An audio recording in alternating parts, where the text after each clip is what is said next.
Assalamualaikum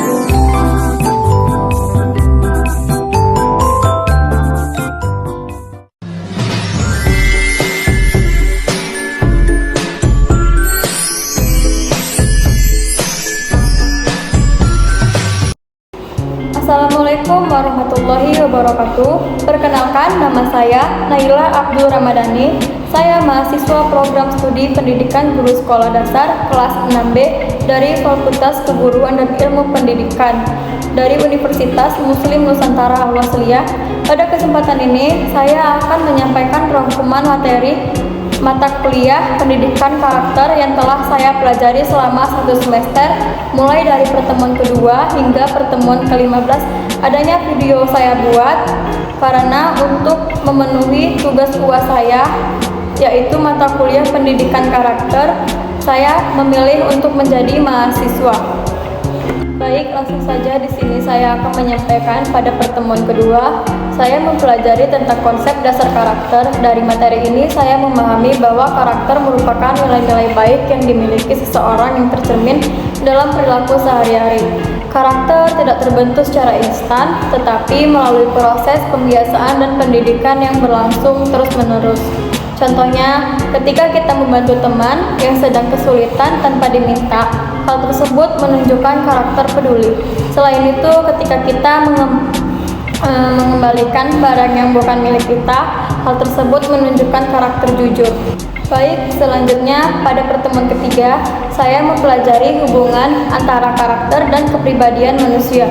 Saya memahami bahwa kepribadian merupakan ciri khas yang membedakan seseorang dengan orang lain, sedangkan karakter lebih berkaitan dengan nilai moral yang dimiliki seseorang. Contohnya, ada orang yang pendiam dan ada orang yang aktif berbicara. Walaupun kepribadian mereka berbeda, keduanya tetap dapat memiliki karakter yang baik seperti jujur, disiplin, dan bertanggung jawab. Selanjutnya ada pada pertemuan keempat, saya mempelajari tentang pembentukan karakter dalam diri manusia. Dari materi ini, saya mengetahui bahwa karakter dipengaruhi oleh keluarga, sekolah, dan lingkungan masyarakat. Keluarga menjadi tempat pertama bagi anak untuk belajar nilai-nilai kehidupan. Misalnya, orang tua mengajarkan anak untuk mengucapkan terima kasih setelah menerima bantuan atau meminta maaf ketika melakukan kesalahan. Kebiasaan tersebut dapat membentuk karakter baik dalam diri anak. Pada pertemuan kelima, saya mempelajari tentang karakter dalam diri manusia. Saya memahami bahwa setiap manusia memiliki karakter yang berbeda-beda. Karakter yang baik dapat terlihat dari sikap jujur, disiplin, tanggung jawab, peduli, dan menghormati orang lain. Contohnya, seseorang yang selalu menepati janji menunjukkan karakter yang baik karena dapat dipercaya oleh orang lain. Pada pertemuan ke-6, saya mempelajari tentang membiasakan perilaku hormat pada orang lain. Dari materi ini, saya belajar bahwa sikap hormat sangat penting dalam kehidupan sehari-hari. Sikap hormat dapat ditunjukkan dengan berbicara sopan, menghargai pendapat orang lain, dan mendengarkan ketika orang lain sedang berbicara. Contohnya, saat dosen sedang menjelaskan materi di kelas, kita mendengarkan dengan baik dan tidak berbicara sendiri sebagai bentuk penghormatan kepada dosen. Pada pertemuan ke-7, yaitu mempelajari tentang perilaku hormat kepada lingkungan. Saya memahami bahwa lingkungan harus dijaga dan dilestarikan, karena lingkungan yang bersih dan sehat akan memberikan manfaat bagi kehidupan manusia. Contohnya adalah membuang sampah pada tempatnya, menjaga kebersihan, menghemat penggunaan air dan listrik, serta tidak merusak fasilitas umum.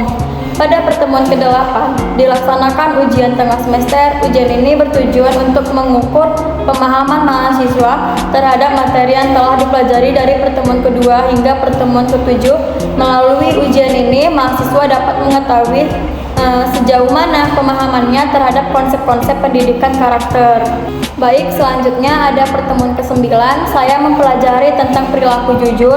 Dari materi ini, saya memahami bahwa kejujuran merupakan salah satu karakter yang sangat penting dalam kehidupan. Jujur berarti berkata dan bertindak sesuai dengan kenyataannya. Contohnya ketika mengerjakan ujian, kita tidak menyontek. Ketika menemukan barang milik orang lain, kita mengembalikannya, dan ketika melakukan kesalahan kita berani mengakuinya. Dan di pertemuan ke-9 itu, dosen saya memberikan tugas membuat makalah seperti ayat dan artinya.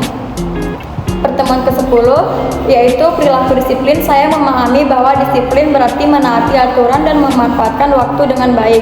Sikap disiplin dapat diterapkan dalam kehidupan sehari-hari, misalnya datang ke kampus tepat waktu, mengumpulkan tugas sesuai jadwal yang ditentukan, dan mematuhi tata tertib yang berlaku. Dengan disiplin, seseorang dapat menjadi lebih teratur dan bertanggung jawab. Di situ juga dosen saya memberikan tugas kepada mahasiswanya untuk membuat makalah seperti pertemuan ke-9 tadi. Baik, lanjut pada pertemuan ke-11, saya mempelajari tentang perilaku tanggung jawab. Dari materi ini saya mengetahui bahwa tanggung jawab adalah kesediaan seseorang untuk melaksanakan tugas dan menerima akibat dari setiap tindakan yang dilakukan. Contohnya, ketika mendapatkan tugas kelompok, kita harus menyelesaikan bagian tugas yang menjadi tanggung jawab kita tanpa bergantung kepada teman lain karena sudah mendapatkan tanggung jawab masing-masing.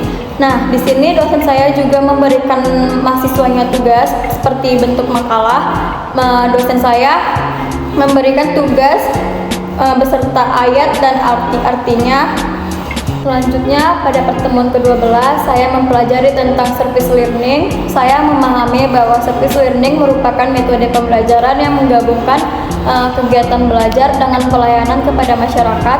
Melalui kegiatan ini, mahasiswa tidak hanya belajar teori di dalam kelas, tetapi juga belajar langsung dari kehidupan masyarakat. Contohnya adalah kegiatan pengabdian kepada masyarakat, membantu kegiatan sosial, atau memberikan bimbingan belajar kepada anak-anak. Ini juga dosen saya memberikan tugas kepada mahasiswanya.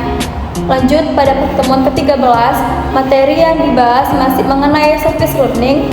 Pada pertemuan ini saya memahami bahwa setelah melakukan kegiatan pelayanan kepada masyarakat, mahasiswa perlu melakukan refleksi terhadap pengalaman yang diperoleh. Dengan refleksi tersebut, mahasiswa dapat memahami manfaat kegiatan yang telah dilakukan serta meningkatkan kepedulian terhadap lingkungan sosial. Baik, pada pertemuan ke-14 saya mempelajari tentang kemampuan bekerja sama dengan teman kelompok. Saya memahami bahwa kerjasama merupakan kemampuan untuk bekerja bersama dalam mencapai tujuan yang sama. Contohnya ketika mengerjakan presentasi kelompok, setiap anggota memiliki tugas masing-masing seperti mencari referensi, menyusun materi, dan membuat slide presentasi. Jika semua anggota bekerja sama dengan baik, maka tujuan kelompok dapat tercapai dengan lebih mudah. Oke, lanjut, yaitu pada pertemuan ke-15, saya mempelajari tentang kemampuan bekerja sama dengan teman sekelompok dan evaluasi project work. Pada materi ini dilakukan evaluasi terhadap proyek yang telah dikerjakan. Dari evaluasi tersebut, saya memahami pentingnya komunikasi, tanggung jawab, dan kerjasama dalam menyelesaikan suatu pekerjaan. Selain itu, evaluasi juga membantu kita mengetahui kekurangan yang perlu diperbaiki pada kegiatan berikutnya. Nah, tugas ini yang pertemuan ke-15, dosen saya juga memberikan tugas membuat video secara kelompok. Oke, berdasarkan seluruh materi yang telah dipelajari selama 1 semester, saya dapat menyimpulkan bahwa pendidikan karakter memiliki peran yang sangat penting dalam membentuk pribadi yang baik. Nilai-nilai seperti jujur, disiplin, tanggung jawab, hormat kepada sesama, peduli lingkungan, peduli sosial, dan mampu bekerja sama merupakan karakter yang harus dimiliki oleh setiap individu sebagai calon guru sekolah dasar.